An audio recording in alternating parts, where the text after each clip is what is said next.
Hello everybody, my name is Nem Kalur. Have you ever noticed that some airports are using facial scanning or fingerprint scanning to verify the identity of passengers? Well, for someone who has traveled numerous times throughout his life, I have firsthand seen how biometric technology is changing the way we travel today. Today, I will inform the audience about how biometrics are being used in the airport by identifying the different kinds of biometric technologies, how they're being used in the airport, and both the benefits and the negatives of this kind of technology. Going to my first point about the different types of biometrics, we first go off of facial recognition, which is basically a type of biometric system which uses a camera to analyze the facial features of a person's face and then compare those facial features across a vast database of other people's facial features in order to identify and verify a person's identity.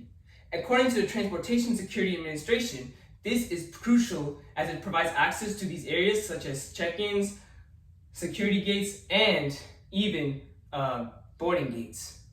Also, this is revolutionary since it allows more people to progress through an airport and attend their flight in a shorter amount of time.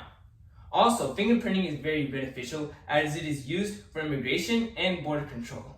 In fact, according to the Federal Bureau of Investigation, ever since 1960, this technology has been used ever since, which shows that this is a historical achievement as this technology hasn't been outdated, which means it's currently beneficial to use in this current status quo. As we have talked about these different kinds of biometric systems, we will now explore how they work and are being used in an airport today. My main point here is that they're used to verify passengers' identities and enhance security in airports. Using biometric technology reduces the risk of identity fraud and makes receiving info more efficient and accurate. And also, biometric identification helps identify individuals who are on the watch list or any other criminal database. According to the American Civil Liberties Union, over 1 million people are currently in the watch list, and this number has increased since 2007, which emphasizes the need of security due to biometrics and emphasizes the safety of our people in these airports and these passengers. Also, biometrics, another main point is that this improves this passenger experience as this reduces the needs for paper, which equals more speed and less time taken to advance through an airport. And this also makes it more accessible to disabled people and disabled passengers as it requires less items to bring to an airport, making it easier for them and allowing a more enjoyable experience for everybody. And despite all the uses of these kind of biometrics, there are both benefits and negatives to this kind of biometrics. Starting off with a benefit, it provides improved security and accuracy of the passengers' data. According to the National Institute of Standards and Technology, many biometrics are being 99.5% accurate, which shows how foolproof this kind of biometric system is. And also, as stated by Sherry Stein, head of technology for SITA in America, a Switzerland-based company for biometrics, the face is the easiest because all the documents you use prove your identity relies on the face.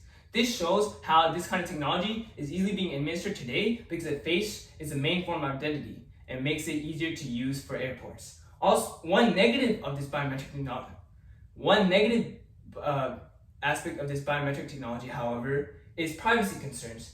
Passengers can get uncomfortable giving data to the airport staff, or this kind of data may be at a risk of misuse or corruption by hackers, which may only provide backlash for these kinds of passengers.